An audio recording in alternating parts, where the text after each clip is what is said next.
Gravel is being dumped from a conveyor belt at a rate of 50 cubic feet per minute. It forms a pile in the shape of a right circular cone whose base diameter and height are always equal.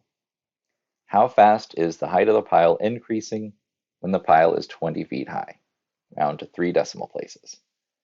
Recall that the volume of a right circular cone with height h and radius of the base r is given by v equals 1/3 pi r squared h.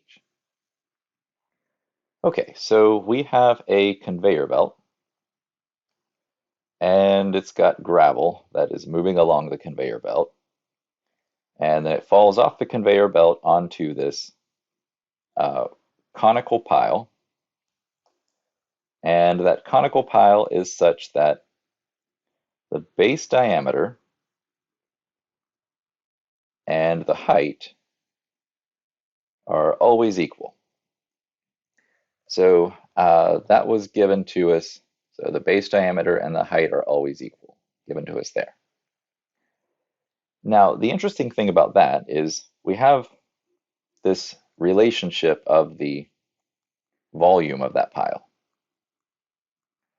And the diameter is, of course, 2 times the radius, because there's no diameter in this formula. But the radius is, or the diameter is equal to the height. So 2 times the radius is equal to the height, which means the radius itself is just half of the height. So hopefully that makes sense. So we have the radius here, and if the diameter is equal to the height, then the radius is half of the height. Now, what's interesting is that piece of information is going to be very helpful in just a moment, because what we're solving for, if you look at all the given information, so we have the gravel being dumped from the conveyor belt at a rate of 50 cubic feet per minute. So 50 cubic feet per minute. So cubic feet is a volume, per minute is a per unit time. So what that means is this gravel here, there is 50 cubic feet per minute of that volume coming off this conveyor belt. So that is the rate of change of the volume of the pile, because the volume is going to constantly change that rate. Now, what's going to happen here is as more rocks fall, the height and the radius are going to be affected similarly. And through this relationship here, the radius is half of the height. The other information that's given to us, let's see, we want to know how fast is the height of the pile increasing. So effectively what that's asking is dh dt. We want to know what that is. We don't know that value, so because it's saying how fast something is changing, it's asking for its derivative. All right, and then it says when the pile is 20 feet high. So this is a specific point in time when the height is 20 feet.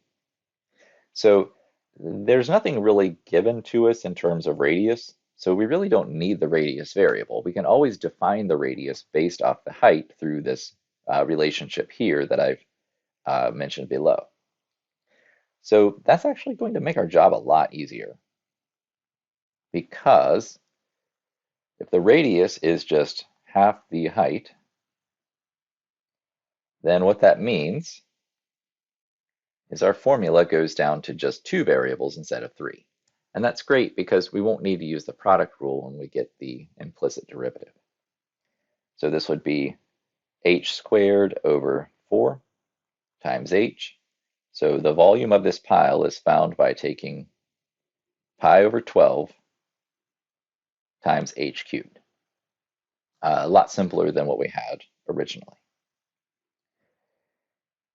Now, to work this through, the next thing I need to do is differentiate both sides of this equation.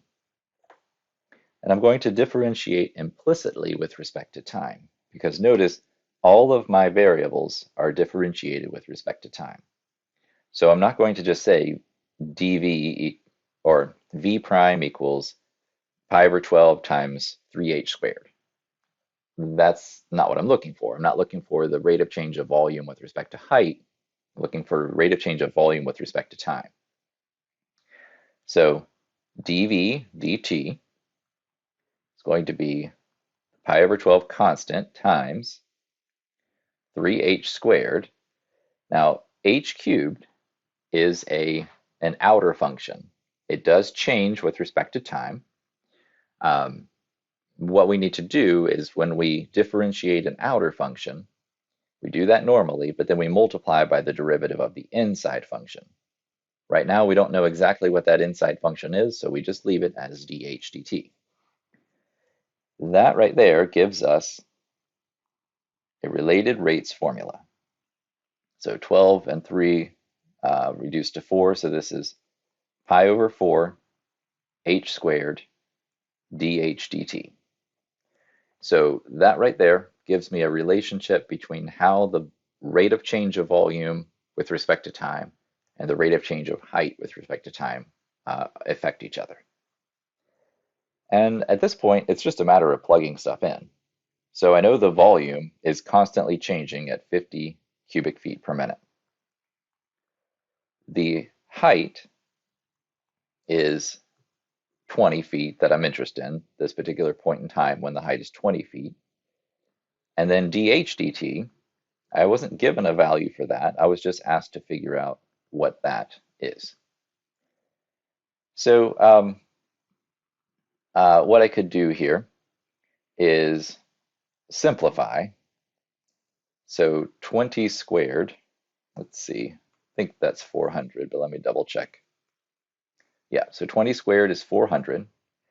So 400 divided by 4 is, of course, going to be 100. So 100 pi dH dt, or 50 over 100 pi, is dH dt. And of course, 50 goes into 100 twice, so we could say this is 1 over 2 pi. Or if we wanted to approximate, that's fine as well. So 1 over 2 pi is 0.159. Did it say how many decimals here?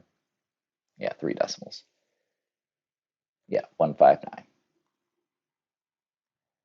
And units aren't really specifically asked for, but this is height, which is a linear measure, which our measurement was feet, and per unit time.